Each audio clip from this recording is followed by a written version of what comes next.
Buenos días, hermanos. Estamos en 1 Corintios capítulo 5 hoy. Los primeros 4 capítulos, Pablo ha estado hablando acerca de la división en la iglesia y ahora está hablando acerca del pecado en la iglesia. Y lo primero con que empieza es con un hombre que está viviendo un estilo de vida inmoral. Y ese no es el único problema que está viendo. También está viendo cómo la iglesia está manejando este problema o cómo no está manejando la situación. Es algo que desafortunadamente es aplicable para nosotros en estos días, pero hay algunas cosas claves que queremos ver ahora. Y una que queremos ver es que la persona que está viviendo afuera de la voluntad de Dios va a sufrir por eso. En el Antiguo Testamento vemos bendiciones por obediencia, juicio por desobediencia. Y aunque no estamos bajo el antiguo pacto, esos principios todavía aplican a nosotros. Entonces tenemos que hacer las cosas de lo mejor de nuestra habilidad para el Señor.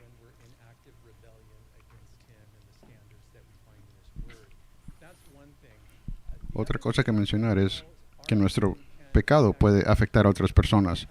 Y a veces pensamos que no estamos haciéndole daño a nadie más, solo a mí, pero no es en realidad verdad, porque lo que hacemos nosotros tiene implicaciones a toda la comunidad, a todos. La clave es que Pablo está viendo la responsabilidad de la iglesia en cómo manejar estos problemas. Y quiero recordarles quién es la iglesia. Y como sabemos que la iglesia no es el edificio, y sí es cierto que hay liderazgo en la iglesia, pero ¿quién es la iglesia? Usted es la iglesia, nosotros somos la iglesia juntos. Entonces, mientras vemos esto, por favor, no se separe de la responsabilidad que buscamos aquí en la iglesia, en lo que debemos hacer si vemos que hay pecado entre nosotros. ¿Cómo debemos manejarlo? Esa es la clave de algo que podemos aprender en este pasaje. Entonces vamos a leer el capítulo. Son 13 versículos aquí en 1 Corintios capítulo 5. De cierto se oye que hay entre vosotros fornicación, y tal fornicación, cual ni aun se nombra entre los gentiles, tanto que alguno tiene la mujer de su padre. Y vosotros estáis envanecidos. ¿No deberíais más bien haberos lamentado para que fuese quitado de en medio de vosotros el que cometió tal acción? Ciertamente yo, como ausente en cuerpo, pero presente en espíritu, ya como presente he juzgado al que tal cosa ha hecho. En el nombre de nuestro Señor Jesucristo, reunidos vosotros y mi espíritu con el poder de nuestro Señor Jesucristo, el tal sea entregado a Satanás para destrucción de la carne, a fin de que el espíritu sea salvo en el día del Señor Jesús. ¿No es buena vuestra jactancia? ¿No sabéis que un poco de levadura leuda toda la masa? Limpiaos pues de la vieja levadura, para que seas nueva masa, sin levadura como sois, porque nuestra Pascua, que es Cristo, ya fue sacrificado por nosotros. Así que celebremos la fiesta, no con la vieja levadura, ni con la levadura de malicia y de maldad, sino con panes sin levadura, de sinceridad y de verdad. Os he escrito por carta que no os untéis con los fornicarios, no absolutamente con los fornicarios de este mundo, o con los avaros, o con los ladrones, o con los idólatras, pues en tal caso os sería necesario salir del mundo. Más bien os escribí que no os juntéis con ninguno que, llamándose hermano, fuere fornicario, o avaro, o idólatra, o maldiciente, o borracho, o ladrón. Con el tal ni aun comáis. Porque, ¿qué razón tendría yo para juzgar a los que están afuera? ¿No juzgáis vosotros a los que están dentro? Porque a los que están afuera Dios juzgará. Quitad pues a ese perverso de entre vosotros. Cuando Pablo empieza esto, diciendo que de cierto se oye, es como que está diciendo, no puedo creer lo que estoy oyendo, que esto en realidad está pasando en medio de ustedes. Y lo que está viendo es la inmoralidad. Pero recuerda dónde está. Está en Corinto. El pueblo Corinto era mundialmente conocido por sus fiestas, la embriaguez y la inmoralidad sexual. Aquí es donde está pasando todo esto, en esa cultura griega.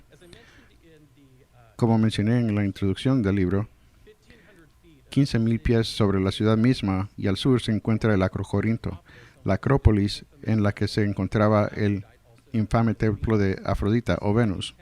Ese templo pagano y sus 1,000 prostitutas religiosas envenenaron la cultura y la moral de la ciudad.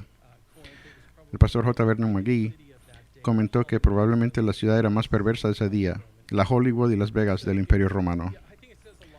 Creo que es mucho que Pablo diga, no puedo creer lo que estoy viendo, especialmente en una ciudad como Corinto. Él usa la palabra fornicación hablando de inmoralidad sexual. Esa es la traducción de la palabra griega pornea, y de ahí es donde conseguimos nuestra palabra pornografía. Y cuando él se refiere a eso, dice específicamente que un hombre tiene la mujer de su padre.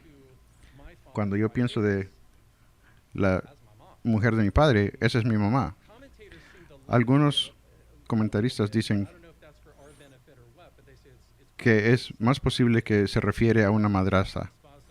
Unos comentaristas dicen que la palabra gunaika en griego literalmente quiere decir mujer, que gráficamente muestra que era la madrastra del hombre. Pablo hace el punto de que ese tipo de relación no se nombra ni aún entre los gentiles. Vamos a definir eso por un momento, porque hablamos unas cuantas semanas de quiénes eran los gentiles, hablando de una forma literal. Y creo que Pablo aquí está usando los gentiles en un sentido figurado. Hablando literal, son todas las naciones que no son judías. Dios eligió a los judíos para revelarse a sí mismo a través de sus leyes. Él se las dio las leyes a Moisés para que los judíos supieran lo que Dios aprueba y lo que no aprueba. Entonces Él se reveló a los judíos para revelarse a las naciones, a los demás, a través de sus leyes, a través de los judíos. Literalmente, los gentiles serían todos los que no son judíos, todos que no están bajo ese pacto, esa relación con Dios, como los judíos. Cuando lo usa en un sentido figurado, creo que se está refiriendo a incrédulos, los que no están bajo el pacto viejo o el pacto nuevo de Dios. Los creyentes somos bajo el pacto nuevo. Entonces, cuando él dice que aún se nombran los gentiles, usándolo en un sentido figurado, quiere decir que ese tipo de pecado no se nombra aún en los incrédulos, en los pecadores. El comentarista Gusick dijo, el antiguo escritor y estadista romano Cicerón dijo que este tipo de incesto era un crimen increíble y prácticamente inaudito. Y eso es mucho decir en ese día, para ese tiempo que vivían en esta ciudad. ¿Cuál era la actitud de la iglesia en esto? Lo vemos en el versículo 2. Dice, y ustedes están envanecidos o inflados, decir orgullosos. Estaban envanecidos, arrogantes, estaban llenos de orgullo. Mira el versículo 6. No es buena vuestra jactancia. Diciendo estaban presumiéndose, se jactaban. Y eso no es bueno. Y creo que la idea es que ellos estaban diciendo, te vamos a aceptar así como eras. Y eso lo vemos en muchas iglesias ahora, por la cultura en que vivimos, que aceptan de estándares morales que están opuestos a la palabra de Dios. Pero venimos a la palabra de Dios y vemos cómo claramente debemos de manejar situaciones como esta. Entonces, en vez de estar orgullosos en nuestra inclusión, de aceptar a todos e incluirlos, no importa lo que estés haciendo, él dice, deberían haber lamentado por la persona. Creo que número uno, porque está haciendo daño a esa persona. Cuando la persona está fuera de la relación correcta con el Señor, se están dañando a sí mismos. Y déjate preguntar algo. Ya lo mencioné antes. Nuestro pecado daña a otras personas, ¿o no? Si tomas a un hombre casado que viene a la iglesia y tiene una relación fuera de su matrimonio, ¿le está haciendo daño a alguien más que solo a él? Claro que sí. Está haciendo daño a su esposa, está destruyendo a sus hijos, está destruyendo su testimonio en la comunidad y entonces le está haciendo daño también a la iglesia, que es la familia de Dios. Entonces tenemos que recordar eso, que nuestro pecado no solamente nos daña a nosotros, sino que daña a otros. Pero no te olvides que sí nos daña a nosotros.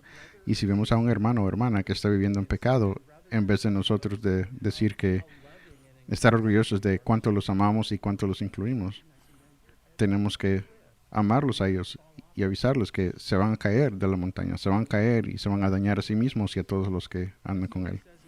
Entonces él dice otra vez, en vez de estar envanecidos, realmente deberían haber estado lamentando.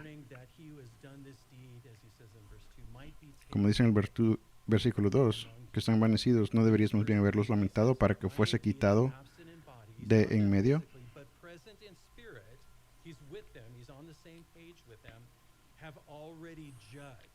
Pero dice también que Él ya ha juzgado. Y no hemos oído antes que dice, no debemos juzgar, pero nosotros juzgamos o criticamos todo el tiempo.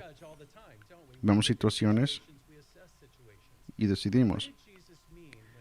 ¿Qué quiso decir Jesús cuando dijo que no juzgues? ¿Quiere decir que no debemos discernir en nada lo que está pasando? ¿O no podemos vocalizar y decir lo que está bueno y lo que no está malo? Creo que él está hablando de los motivos. No podemos juzgar por qué una persona está haciendo algo. ¿Por qué? Porque no conocemos el corazón de ellos. No sabemos por qué ellos hacen lo que hacen. Tú no sabes por qué hago lo que yo hago. Creo que la idea es juzgar el motivo de las personas. El comentarista Warren Wiersbe dijo, entre cristianos no debemos juzgar nuestros motivos, como dice Mateo 7. También menciona ministerios en 1 Corintios 4, pero ciertamente se espera que seamos honestos acerca de nuestra conducta. Es obvio que si vemos a alguien afuera que está golpeando a una viejita, ¿cómo vamos a decir? ¿Cómo voy a juzgar yo? ¿Cómo voy a criticar? No, haríamos algo. ¿Y por qué? Porque le está haciendo daño a alguien. Una situación así, no puedes decir, no le está haciendo daño a nadie, pero no, sí le está haciendo daño a alguien. Se está haciendo daño a sí mismo y está haciendo daño a otra persona. Cuando pienso de la iglesia en mi mente, pienso en la familia. Tengo mi familia de sangre y mi familia espiritual en la iglesia. Y somos una familia. ¿Y cómo arreglamos los problemas en la familia? No dejamos que alguien se destruya a sí mismo. Si vemos que se están acercando mucho al barranco, no los dejamos que se caigan. Y queremos hacer lo que podamos para arreglar las cosas. Y así como la iglesia debemos funcionar. Entonces mira lo que dice en el versículo 4. Trae a Jesús, dice, en el nombre de nuestro Señor Jesucristo, reunidos vosotros y mi espíritu. Mira, que dice, con el poder de nuestro Señor Jesucristo. Entonces no es Pablo nomás diciendo, es mi opinión, no me gusta, sino que dice, no, esto está de acuerdo con la palabra de Dios. Y cuando se junten con la autoridad de la palabra de Dios, tienen que tomar acción. Es claramente enseñado en la Escritura que lo que está haciendo esta persona está mal, de acuerdo a la Escritura. Entonces, ¿qué es lo que tienen que hacer? Dice aquí en versículo 5, el tal sea entregado a Satanás. ¿Qué quiere decir eso? El dominio de Satanás es este mundo. Mira lo que dice la Escritura. En Juan 12, 14, 16, Pablo se refirió a Satanás como el Dios de este siglo. En 2 Corintios 4, el apóstol Pablo se refiere como Dios de este siglo. En Efesios 2 dice que es el príncipe del potestad del aire. En 1 Juan 5 dice que el mundo entero está bajo el maligno. Todos están bajo la influencia del maligno.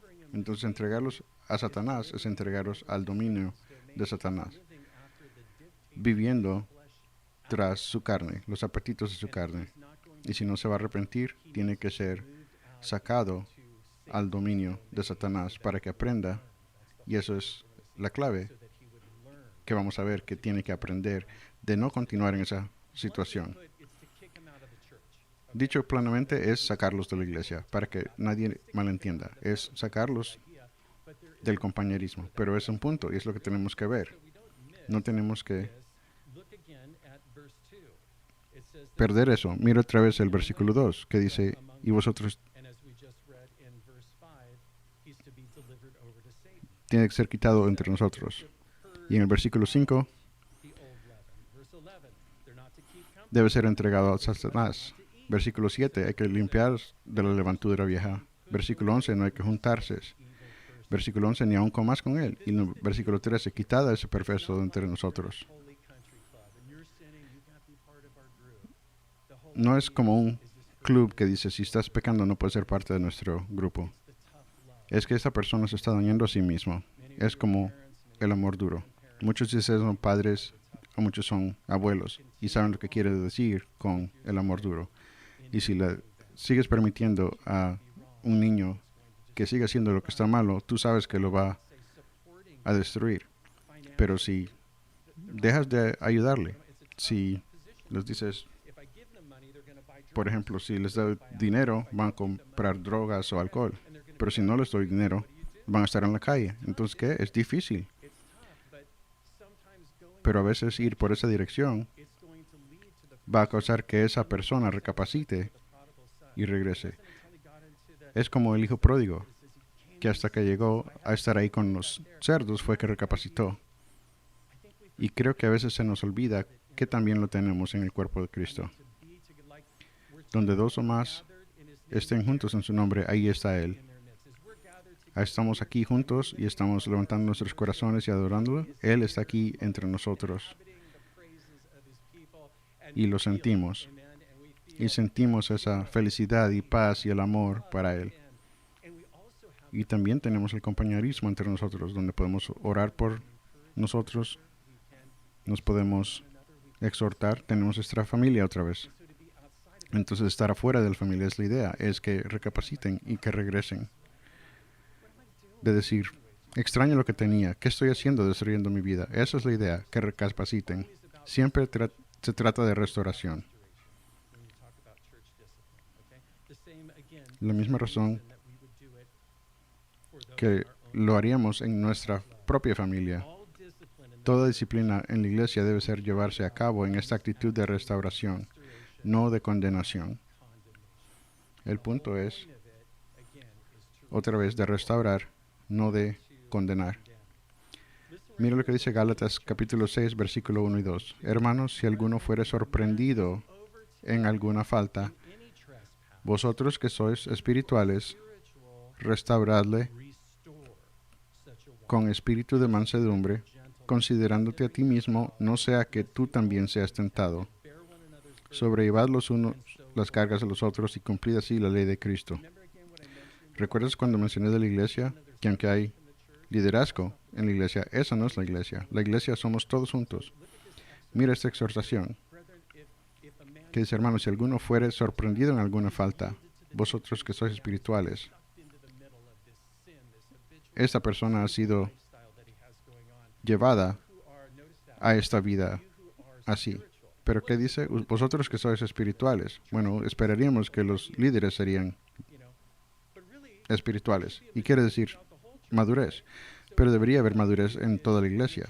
Entonces, cualquiera que sea maduro, ¿vas a qué? Como dice, restaurarle. Estás buscando restaurar a esa persona. Y eso se hace por hacerlo difícil. Es tener esa conversación.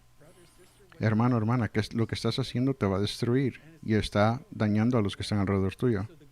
Entonces, la meta es restaurar y, como dice aquí, con espíritu de mansedumbre, no espíritu de condenación. Eres un mal pecador. Qué vergüenza, ¿por qué has hecho esto? Mira qué dice, considerándote a ti mismo, no sea que tú también seas tentado. Entre más crezco y más tiempo que soy cristiano,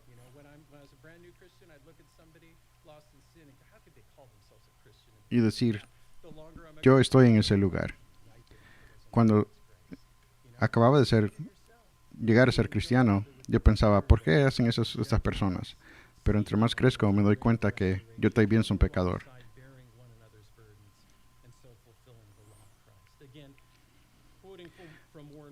Otro comentario de Wiersbe dice, la disciplina de la iglesia no es un grupo de policías piadosos para atrapar a un criminal, más bien es un grupo de hermanos y hermanas con el corazón roto que buscan restaurar a un miembro de la familia de sus errores. Amén. El versículo clásico de la disciplina, vamos a ver Mateo, capítulo 18. Lo podemos ver en su Biblia. Está a la izquierda de Corintios. Esto nos da una buena instrucción en cómo manejar problemas que salen en la iglesia. Mateo 18, empezando el versículo 15. Por tanto, si tu hermano peca contra ti, ve y repréndele, estando tú y él solos. Si te oyere, has ganado a tu hermano. Mas, si no te oyere, bueno, si tu hermano peca contra ti, te hace algo mal, ¿a quién le vamos a decir? Le vamos a decir a otra persona. ¿Puedes creer lo que me hicieron? ¿Puedes creer lo que me dijeron? Entonces lo que debemos hacer, y no es fácil ir a la persona, aunque ya me ofendieron, ¿cómo voy a ir de regreso a ellos? Pero a veces lo que vemos es que es un malentendido. A veces vemos eso. Ay, no quise decir eso, lo siento tanto. Y ahí se arregla la situación. Pero a veces la persona lo confrontas y te dicen que están equivocados y te piden perdón. Y ahí la situación se arregla.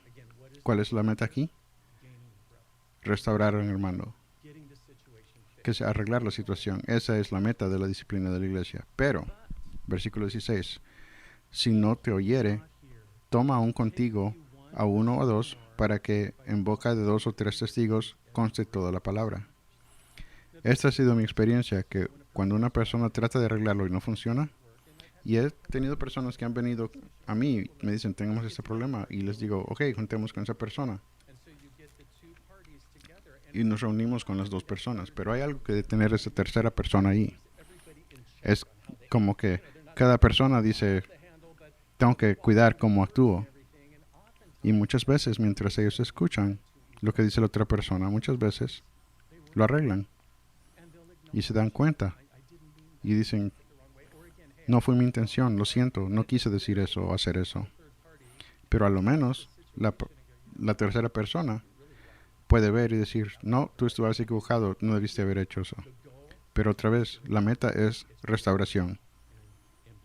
Versículo 17. Y si no los oyere a ellos, dilo a la iglesia. ¿Y quién es la iglesia? Nosotros somos la iglesia. Entonces lo traes a la familia aquí. Se lo dices a la iglesia. Y si no oyere a la iglesia, tenlo por gentil o publicano. La idea es como un incrédulo. Pero otra vez, es si él no oyere o no quisiera oír. No quiere arrepentirse. Esa es la cosa aquí. No es el pecado en sí. Es la continuación del pecado. El hábito que se hace el problema. Y es la misma idea aquí. Si él no se quiere arrepentir, entonces déjalo que sea como un incrédulo. Y esto va con el pasaje que estamos viendo en 1 Corintios 5. ¿Cómo debemos trabajar con esta situación? Vamos a regresar a 1 Corintios. Y la dificultad es cuando él no está en el compañerismo. ¿Cómo va a saber lo que está bueno o que está malo? Él sabe lo que está haciendo está malo. Él está eligiendo continuar en esa vida. El pastor Mike Madigan, que era el pastor de Calvary and Julian, él tenía una buena forma de manejar esas cosas y él se ha ido a estar con el Señor, pero él les decía a las personas que estaban en pecado, él les decía, ustedes bienvenidos aquí, pero tu pecado no lo es. Es tu decisión. ¿No está bien todo eso? Es cierto, porque lo pone donde necesita estar, porque es la persona misma que está trayendo esto sobre sí mismos y sobre el cuerpo. Tú estás bienvenido aquí, pero tu pecado no. Entonces, si tú decides dejar tu pecado, te puedes quedar aquí. Pero si quieres quedarte con tu pecado, está lo que dice ahí, entregarlo a Satanás. Vamos a regresar a nuestro pasaje aquí, versículo 5. El tal sea entregado a Satanás para la destrucción de la carne. Es como decir, entregarlo a los apetitos de su carne, para que lleguen a recapacitar, así como recapacitó el hijo pródigo. Pero mire que dice, para que su espíritu sea salvo en el día del Señor Jesús. La clave es la restauración para el pecador, para que regrese a sus sentidos y recapacite. Versículo 6. ¿No es buena vuestra jactancia? ¿No sabes que un poco de levadura leuda toda la masa? Vamos a hablar de esto por un momento. Pablo está introduciendo esta ilustración de la Pascua, pero vamos a hablar de la levadura por un poco. Como saben, la Pascua era una fiesta para los judíos y todavía hasta este día lo es. Es recordando lo que Dios hizo por ellos cuando sacó a los hijos de Israel de Egipto por Moisés. Entonces Él les dijo a Moisés que sacara a los israelitas y Moisés fue al faraón y faraón no lo quiso hacer. Entonces vinieron tantas plagas que Dios mandó a los egipcios. Y disculpen que he perdido la orden de mis notas. Esto no va a ser bien. ¿Y ahora qué hago? Normalmente todo esto va en mi mente y lo estoy hablando, pero vamos a regresar a la Pascua en un momento, ¿ok? Les voy a decir lo que dijo Nelson en el Espíritu Salvo en Señor Jesucristo. La confrontación siempre debe ser para promover la sanidad en lugar de expulsar los malhechores. Y me gusta esto que dice, no hay gente desechable en el reino de Dios. ¿No está bonito eso? Todos somos importantes, no hay nadie desechable. Esa es la parte que no quería perder aquí. Es posible que esta situación, es posible que sea este hombre que estamos viendo sea arrepentido. Y eso parece que está visto en 2 Corintios 2. Y muchos comentaristas lo muestran eso. Mira la siguiente carta, 2 Corintios 2, versículo 6, que dice, le basta a tal persona esta reprensión hecha por muchos, así que, al contrario, vosotros más bien debéis perdonarle y consolarle, para que no sea consumido de demasiada tristeza. Parece como que hicieron el castigo, lo entregaron a Satanás. Este castigo que se les fue dado, como dice aquí, por muchos, la iglesia se juntó en su decisión y la mayoría es suficiente para un hombre. Entonces, cumplió su propósito. Él se arrepintió. Y dice, debes perdonarle y consolarle, en vez de nomás decirle, salte de aquí, ya quédate afuera, sino que no, ya se arrepintió, entonces ahora déjalo entrar otra vez, para que no sea consumido de demasiada tristeza. Entonces eso nos da un poco de ánimo de hacer lo correcto. Algo bueno puede salir de aquí. Y muchas personas piensan que este hombre sí se arrepintió y recapacitó, y Pablo les estaba diciendo, déjenlo que entre otra vez. Bueno, ahora a la Pascua. Entonces la Pascua era este festival que los judíos todavía celebran, de cuando Dios los sacó de Egipto. Entonces cuando Moisés fue al faraón y faraón no los quiso dejar salir, vinieron varias plagas a Egipto que Dios mandó. Y eso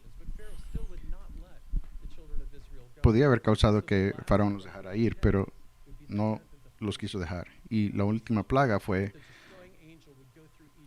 que iba a matar cada primogénito de Egipto. Entonces, para proteger a los judíos, Dios le dijo a Moisés que le dijera a los israelitas que agarraran un cordero para cada casa y lo matan y pon la sangre en la puerta de la casa y todos ustedes quédense dentro, porque a medianoche el ángel iba a pasar por Egipto y si mira sangre en la puerta, entonces él va a pasar sobre la casa, y es de donde viene el nombre de la fiesta, Pascua. Pero si no mira la sangre, iba a ir a matar al primogénito. Ahí. Entonces, en el Nuevo Testamento, esta es una ilustración de lo que Jesús ha hecho por nosotros. ¿Te acuerdas lo que dijo Juan el Bautista?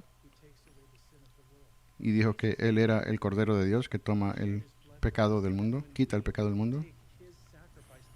Cuando nosotros tomamos ese sacrificio y lo apropiamos a nuestra vida, cuando recibimos a Jesús, es como que estamos tomando esa sangre y poniéndola en nuestra puerta y entrando la carta, para que cuando venga el día del juicio, esos pecados ya son pagados.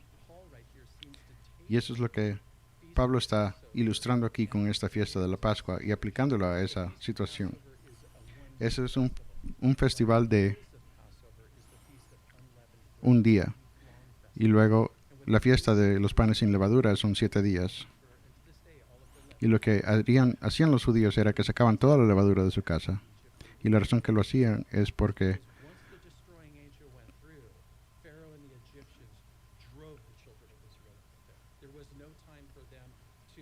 no tenían tiempo para estar usando levadura cuando el faraón los sacó.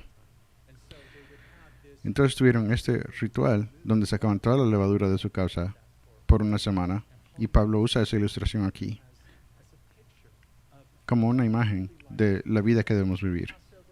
La Pascua, imagen de Jesús que murió por nosotros. La fiesta de pan sin levadura es imagen de nosotros sacando la levadura o el pecado de nuestra vida. Y vemos en Mateo 16:6 y en Lucas 12, Jesús dice, guardaos de la levadura de los fariseos y los saduceos. Guardaos o ten cuidado de la levadura. Y él nos interpreta eso de que es la doctrina, las enseñanzas de los fariseos, porque es hipocresía, es pecado. Entonces Pablo está comparando eso, hablando de la levadura, el pecado entre ellos. Y si lo piensas, levadura es algo que pones en otro pan para fermentar el pan. Y eso no me gusta a mí mucho, pero la idea es que la levadura impregna una barra de pan y eso es lo que hace que crezca, que se levante. El pecado influirá a sí mismo a otros en la iglesia. Y eso causa que entre el orgullo a la iglesia. Entonces, versículo 6, dice, no es buena vuestra jactancia. ¿No sabes que un poco de levadura leuda toda la masa? Este pecado, el pecado de este hombre, va a afectarlos a todos. Entonces, lo primero que vamos a ver es que esta persona se está destruyendo a sí mismo, pero también está destruyendo a otros. Pero también está influyendo. Si la iglesia está diciendo, te aceptamos así como eres, eso va a influenciar a otras personas a hacer lo mismo. Entonces, ese es el impacto negativo que esto tendrá. Y eso es lo que Pablo les está diciendo aquí. ¿No saben que un poquito de levadura leuda toda la masa? Versículo 7. Limpiaos pues de la vieja levadura, para que seas una nueva masa, sin levadura como sois. Diciendo, eres perdonado de tus pecados. Vive así. Vive la vida que Dios te ha dado. Porque nuestra Pascua, que es Cristo, ya fue sacrificada por nosotros. Fue sacrificado por nosotros por nuestro pecado. Entonces, ¿por qué tenemos que aceptar eso? ¿Por qué decir, eso está bien? Jesús murió por esto. Versículo 8. Así que celebremos la fiesta, no con la vieja levadura, no con el pecado, ni con la levadura de malicia y de maldad, sino con panes sin levadura, de sinceridad y de verdad. ¿Puedes ver cómo está usando esa ilustración de hablar de sacar eso de tus vidas y de la vida de las personas de la iglesia? Y vemos versículo 9, dice, os he escrito por carta que no os juntéis con los fornicarios, personas inmorales. Y lo dicen, no absolutamente con los fornicarios de este mundo, diciendo, no quise decir con los fornicarios de este mundo. Entonces él está haciendo la distinción ahí, no entre los creyentes y los incrédulos. Dice, no te apartes de los fornicarios, pero no está hablando de los del mundo, pero que no te juntes con los que se llaman hermanos. Y mira que dice en el versículo 10, que no se juntes con los avaros, con los ladrones. Por tal caso, sería necesario salir del mundo. Tendrías que subirte en un cohete y ir al Marte o algo. Creo que por eso es que nosotros no debemos esperar que un incrédulo que viva como un creyente. No deberíamos esperar que esta nación que no cree, que esté a favor de los que los creyentes están a favor.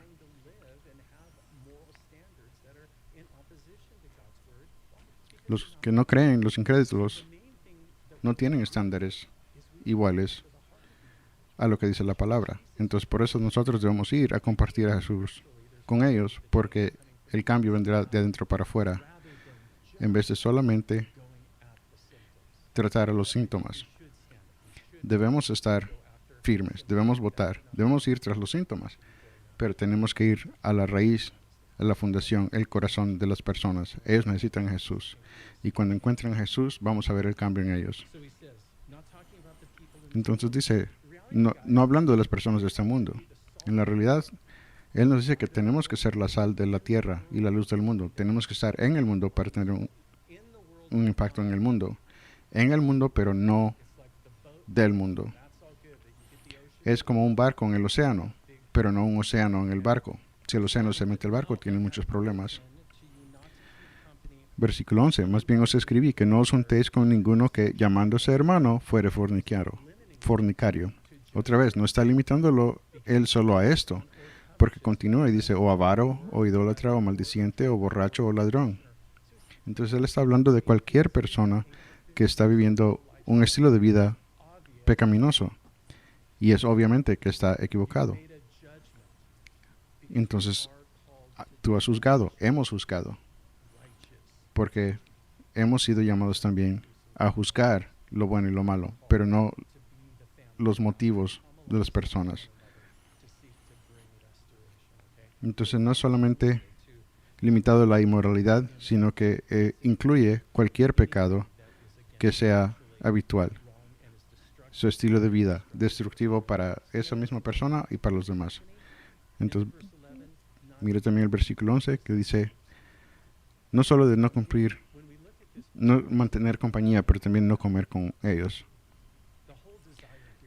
Y quiero que veamos otra vez que todo el deseo aquí es la restauración. Y es difícil, pero creo que podemos hacer un error muy grande cuando tienes una situación pasando en la iglesia y los líderes de la iglesia entran y quieren restaurar a la persona y la persona no quiere y no quiere. Y hacen la decisión de decir, ok, tenemos que entregarte a Satanás, esperando que la carne sea destruida, pero que el espíritu sea salvado. Y tener la familia, personas en la familia, y decirle, sé que te sacaron de la iglesia, pero puedes venir a mi casa y vamos a estudiar en la casa. Eso está quitando la autoridad de la iglesia, está quitando lo que se está tratando de hacer aquí. Es como un padre que le dice al hijo, ya no te vamos a dar, y luego la mamá en secreto dice, aquí está mi tarjeta para que vayas a ir a comprar tus drogas y tu alcohol, etcétera. Eso es lo que hace. Quita el castigo y quita la disciplina. Nosotros somos la iglesia. Y si en realidad esto es bíblico, que obviamente es bíblico porque lo estamos viendo, tenemos que ser obedientes a esto, porque la cosa en este capítulo no es solo la persona que está pecando, sino que es todas las personas que pueden ser afectadas y cómo la iglesia está manejando eso. Es lo que queremos ver. Tenemos que ser obedientes a lo que dice la palabra de Dios. Y otra vez, considerarnos a nosotros también, que podríamos estar nosotros en ese mismo lugar. Pero otra vez, la idea es restauración y no condenación. Versículo 12. Porque ¿qué razón tendré yo para juzgar a los que están fuera? ¿No juzgáis vosotros a los que están dentro? Por los que están fuera, los incrédulos, Dios juzgará. Quitad pues a ese perverso de entre nosotros. Y tratando de acabar en una nota positiva, esto puede funcionar y es la única forma de hacerlo así. Confrontarlos es difícil, pero confrontar el problema esperando que las cosas se arreglen. Pero si la persona se rehúsa y no quiere hacerlo, tenemos que tener la esperanza que se pueda arreglar. Quiero que pienses en tu propia familia. Si esto estuviera pasando en tu propia familia, ¿qué harías tú? ¿Lo confrontarías? ¿Irías por lo difícil, lo pesado de confrontar a la persona, el problema, para que la persona no se dañe más a sí mismo? Pienso como el doctor que tiene un paciente y el paciente tiene una enfermedad que si no se trata, la persona puede morir. Pero el doctor le dice, ay, no quiero decir esa palabra que empieza con C, entonces te voy a dar estas medicinas nomás. Eso no sería amor, eso sería que el doctor no quiere confrontar lo que está pasando. Ya acabé con mis analogías e ilustraciones. Es algo difícil, pero es muy aplicable en nuestro día. Entonces, como iglesia hay que ser obedientes, estar firmes por la fe. Muy bien, vamos a orar.